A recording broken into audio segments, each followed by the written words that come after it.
দুইটি লাল মরিচের মাধ্যমে পৃথিবীর যে কোনো স্থান থেকে যে কাউকে বশ করুন, ইনশাআল্লাহ আপনার জন্য সে বাধ্য হয়ে যাবে, বশীকরণ হয়ে যাবে। আপনি তাকে যা বলেন, আপনার কথা মানতে, আপনার কথা শুনতে সে পাগল পারা হয়ে যাবে। এক কথাই শেষ, আপনি যদি তাকে যে কোনো প্রশ্ন করেন উত্তর দিতে বাধ্য হবে। অনেক সময় দেখা যাচ্ছে আপনার প্রিয়জন, আপনার আপনজন, আপনার মনের মানুষ তার মধ্যে অনেক কথাবার্তা লুকিয়ে রাখে যা আপনার কাছে বলতে চাই না।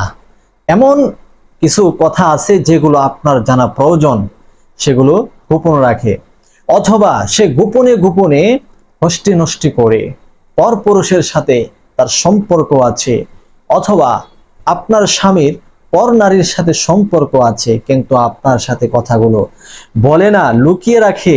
সে কথাগুলো আপনার সাথে বলে দিবে যদি আপনি আমলটি করতে পারেন, এবং পৃথিবীর যে কোনো স্থান থেকে আপনার জন্য সে পাগল হয়ে ছুটে চলে আসবে ইনশাআল্লাহ। এমনই একটি আমলের কথা বলে দিব আজকে।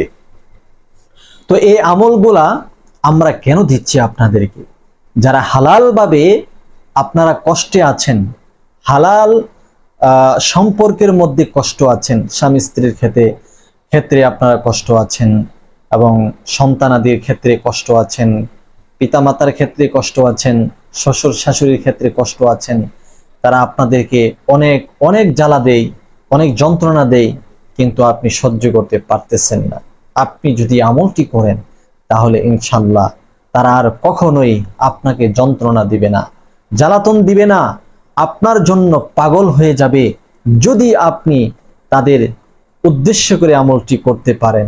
তো সে আমলটি করার জন্য আপনাকে দুইটি লাল মরিচ লাগবে। ধরে নিন এটা দুইটা লাল মরিচ, এরকম দুইটা লাল মরিচ আপনি সংগ্রহ করবেন। এগুলো কিন্তু লাল মরিচ নয়, কিন্তু আমি জাস্ট একটি এক্সাম্পল দিয়ে আপনাদেরকে বোঝাচ্ছি। ধরে নিন দুইটা লাল মরিচ আপনি সংগ্রহ করেছেন, এখন আপনি আমলটি কিভাবে করবেন এই বিষয়টা আমি আপনাদেরকে শেখাবো। এই দুটা লাল মরিচ আপনার সামনে রেখে আপনি সর্বপ্রথম যে কাজ করতে হবে, আপনাকে পবিত্রতা অর্জন করতে হবে। এই আমলের ক্ষেত্রে পবিত্রতা অবশ্যই অবশ্যই জরুরি। প্রিয় দর্শক, এই দুটা লাল মরিচ কি করবেন সেটাও জানিয়ে দিব। আপনি দুইটা ইটের নিচে চাপা দিয়ে লাল মরিচ রেখে দিবেন, শেষ, এতই কাজ হয়ে যাবে। আপনার কোনো কষ্ট করতে হবে না, কোনো কিছু করতে হবে না। প্রিয় দর্শক, এই দুইটা লাল মরিচ সংগ্রহ করে যখন পবিত্রতা অর্জন করবেন, পবিত্রতা অর্জনের ক্ষেত্রে খুব সূক্ষ্মভাবে আপনাকে খেয়াল করতে হবে যাতে করে অপবিত্র কোনো ছোঁয়া আপনার মধ্যে না থাকে। ভালোভাবে পবিত্রতা অর্জন করে নেবেন। ওযু করার সময় ওযুর শুরুতে আউযু বিল্লাহি মিনাশ শাইতানির রাজিম, বিসমিল্লাহির রহমানির রহিম পাঠ করে নেবেন। এরপরে আপনি ওযুর মাঝে মাঝে বিসমিল্লাহ বিসমিল্লাহ বিসমিল্লাহ পাঠ করবেন। ওযুর শুরুতে আউযু বিল্লাহ বিসমিল্লাহ পড়ে নেবেন, ওযুর মাঝে মাঝে বিসমিল্লাহ, ওযুর শেষে কালিমায়ে শাহাদাত পাঠ করবেন। আশহাদু আল্লা ইলাহা ইল্লাল্লাহু ওয়াহদাহু লা শারীকা লা ওয়া আশহাদু আন্না মুহাম্মাদান আবদুহু ওয়া রাসূলুহু। এই দোয়াটি, এই কালিমাটি পাঠ করে নেবেন। এরপরে আপনি এই দোয়াটি পড়বেন, আল্লাহুম্মা জাআলনি মিনাত তাওয়াবিনা ওয়াজআলনি মিনাল মুতাতাহহিরিন। আল্লাহ রাসূল বলেন, যারা ওযু করে এই কালিমায়ে শাহাদাত এবং দোয়াটা পাঠ করবে, আল্লাহ তাআলার 8 জান্নাত তাদের জন্য খুলে দেওয়া হবে। যে কোনো দরজা দিয়ে জান্নাতে প্রবেশ করতে পারবে, কোনো বাধা, কোনো ধরা, কোনো ছোঁয়া থাকবে না। আল্লাহু আকবার কাবীরা। ওযুর পরে যদি এই ছোট ছোট আমলটি করতে পারেন, আল্লাহ তাআলা আপনাকে বিনা হিসাবে জান্নাত দিবে, এবং এমন জান্নাত, যে কোনো জান্নাত দিয়ে আপনি জান্নাতে প্রবেশ করতে পারবেন, কোনো সমস্যা থাকবে না। এরপরে আপনাকে যে কাজ করতে হবে, 3 বার ইস্তেগফার আদায় করে নিতে হবে। প্রিয় দর্শক, আমলটি করার নিয়ম কারণ এখনই আমি আপনাদেরকে বলে দিচ্ছি, খুব মনোযোগের সাথে শুনতে হবে। তার পূর্বে চ্যানেলে যারা নতুন আসছেন দয়া করে চ্যানেলটি সাবস্ক্রাইব করুন, ভিডিওটি শেয়ার করে সবার মাঝে প্রচার করুন, কারণ আপনাদের একটা শেয়ার এবং সাবস্ক্রাইবের মাধ্যমে অনেকের অনেক উপকার হবে, আমাদেরও নতুন নতুন কন্টেন্ট তৈরি করার উৎসাহ জাগ্রত হবে। আসুন আমরা জেনে নিই এই আমলের নিয়ম কানুন কি হতে যাচ্ছে। সর্বপ্রথম 3 বার ইস্তেগফার আদায় করে নেবেন। আস্তাগফিরুল্লাহ রাব্বি মিন কুল্লি যামবিন ওয়া আতুবু ইলাইহি। আস্তাগফিরুল্লাহ রাব্বি মিন কুল্লি যামবিন ওয়া আতুবু ইলাইহি।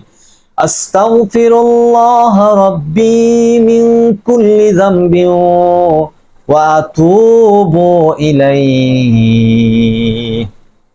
এরপর আপনাকে 3 বার প্রিয় নবী সাল্লাল্লাহু আলাইহি ওয়াসাল্লামের শানে দুরূদ শরীফ পাঠ করতে হবে, যে দুরূদের মাধ্যমে আল্লাহ পাক রব্বুল আলামিন দুরূদ পাঠকারীর আমলনামার মধ্যে আল্লাহ তাআলা রহমত দান করেন, গুনাহ মোচন করে দেন, তার জন্য ফেরেশতা নিযুক্ত করেন সকল প্রকার বিপদ থেকে তাকে হেফাজত করার জন্য।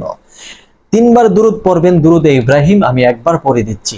আল্লাহুম্মা সাল্লি আলা মুহাম্মাদ ওয়া আলা আলি মুহাম্মাদ কামা সাল্লাইতা আলা ইব্রাহিম ওয়া আলা আলি ইব্রাহিম ইন্নাকা হামিদুম মাজিদ।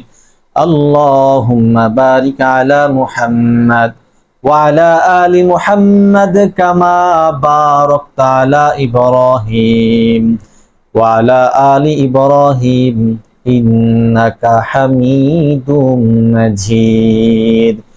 3 বার ইস্তেগফার, 3 বার দুরূদে ইব্রাহিম পাঠ করা কমপ্লিট হয়ে গেলে আপনার শরীরটাকে বন্ধ করার জন্য আপনি আয়াতুল কুরসি পড়ে নেবেন একবার এইভাবে। আউযু বিল্লাহি মিনাশ শাইতানির রাজীম। বিসমিল্লাহির রহমানির রহিম।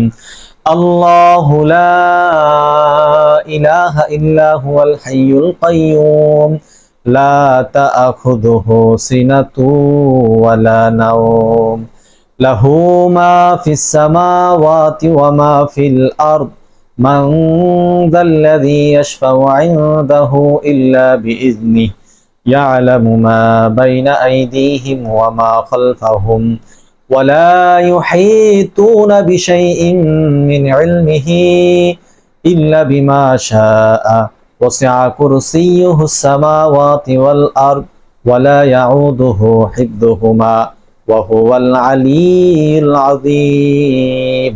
সম্মানিত দর্শক, যখন আয়াতুল কুরসি একবার পাঠ করা হয়ে যাবে তখন আপনি 2 হাতটা এইভাবে বিছাবেন, বিছে একটু ফু দিবেন, পরে পুরাটা শরীর এভাবে মাসেজ করবেন।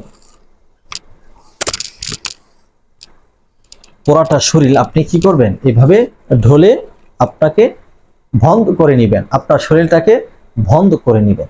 এরপরে এখন আপনার যে কাজটি করতে হবে, যে 2টা মরিচ নিয়েছেন, লাল মরিচ, এই 2টা লাল মরিচ থেকে প্রথম একটা মরিচ নেবেন, সেটা যাকে আপনি বশ করতে চাচ্ছেন, যাকে আপনার বাধ্য করতে যাচ্ছেন, যাকে আপনার জীবনের জন্য আপন করে নিতে চাচ্ছেন, যাকে আপনার কথা শোনাতে চাচ্ছেন, ওই ব্যক্তির উদ্দেশ্য করে একটি মরিচ হাতে নেবেন, নিয়ে ওই মরিচের মধ্যে পাঠ করবেন 11 বার ইয়া হাবিবু ইয়া হাবিবু ইয়া হাবিবু ইয়া হাবিবু ইয়া হাবিবু ইয়া হাবিবু ইয়া হাবিবু ইয়া হাবিবু ইয়া হাবিবু।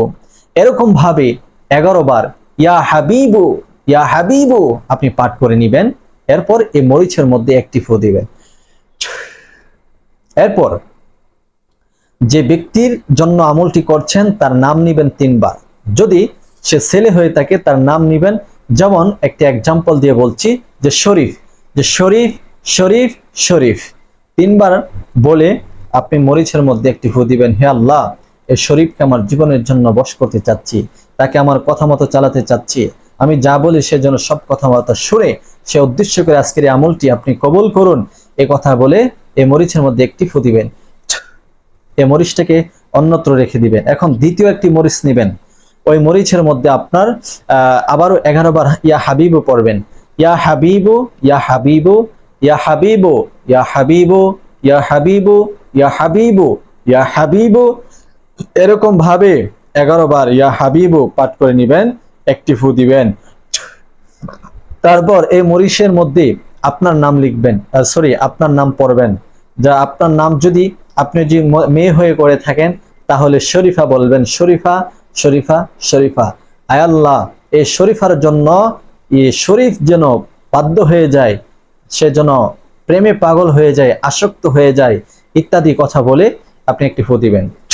এরপর দুটা মরিচকে একত্রিত করে আপনি কালো সুতা দিয়ে বাঁধবেন, ভালোভাবে কালো সুতা দিয়ে বেঁধে আপনি 3 বার দুরূদ শরীফ পড়ে নেবেন। সাল্লাল্লাহু আলাইহি ওয়াসাল্লাম, সাল্লাল্লাহু আলাইহি ওয়াসাল্লাম, সাল্লাল্লাহু আলাইহি ওয়াসাল্লাম, সাল্লাল্লাহু আলাইহি ওয়াসাল্লাম। সম্মানিত দর্শক, এখন আমি আপনাদেরকে জানিয়ে দিব যে এই দুরূদ শরীফ পাঠ করার পর মরিচের উপর আপনি কি করবেন, একটি ফু দিবেন দুটা মরিচের উপর। এখন এই দুরূদ শরীফ এবং এই আমলটি পাঠ করার পরে আপনারা এই দুটা মরিচ কি করবেন, বিষয়টি জানার পূর্বে চ্যানেলে যারা নতুন আসছেন, এখনো যারা সাবস্ক্রাইব করেন নাই, প্লিজ দয়া করে আপনাদের প্রিয় চ্যানেলটি রাহে হিদায়াত চ্যানেলটি সাবস্ক্রাইব করুন এবং ভিডিওটি শেয়ার করে সর্বোচ্চ আপনারা প্রচারণা করুন। প্রিয় দর্শক, এই দুটা মরিচ কি করবেন, এই দুটা মরিচ আপনাকে একটা ইট আগে জমিনে রেখে, মাটিতে রেখে ওই ইটের উপর দুটা মরিচ রাখবেন, তারপর ওই মরিচের উপর আরো একটি ইট দিবেন অথবা দুটা পাথরের নিচে আপনি এই দুটা মরিচকে চাপা দিয়ে রাখবেন। তবে কোথায়, কখন? এই দুটা মরিচ আপনি এমন এক স্থানে দুটা পাথরে চাপা দিয়ে রাখবেন যেখানে কোনো মানুষ চলাচল করে না, যেখানে কোনো মানুষ যায় না, অথবা এই কাজটা যখন আপনি করবেন কেউ দেখবে না, এরকম ভাবে এই মরিচটি চাপা দিয়ে রাখবেন মাত্র 7 দিন। 7 দিনের ভিতরে আপনার প্রিয় মানুষটা আপনার জন্য ছটফট করবে, পাগল হবে, আপনার জন্য পাগল হয়ে ছুটে চলে আসবে, আপনার সাথে কথা বলবে, আপনার সাথে আপনার সমস্ত কথা সে মানতে বাধ্য হয়ে যাবে ইনশাল্লাহ। যারা এই আমলটি করতে চাচ্ছেন অবশ্যই অনুমতি নিয়ে আমলটি করবেন এবং আপনারা যারা আমলটি করবেন অবশ্যই চ্যানেলটি সাবস্ক্রাইব করবেন, ভিডিওটি শেয়ার করবেন, সুন্দর একটি কমেন্ট করবেন, তারপরে অনুমতি চাইবেন, ইনশাল্লাহ অনুমতি দিয়ে দিব। আর এই কাজ না করেও অনুমতি নিতে হবে এবং এই কাজটি করলে আরো ভালো হয়। সকলে ভালো থাকবেন, সুস্থ থাকবেন। আসসালামু আলাইকুম।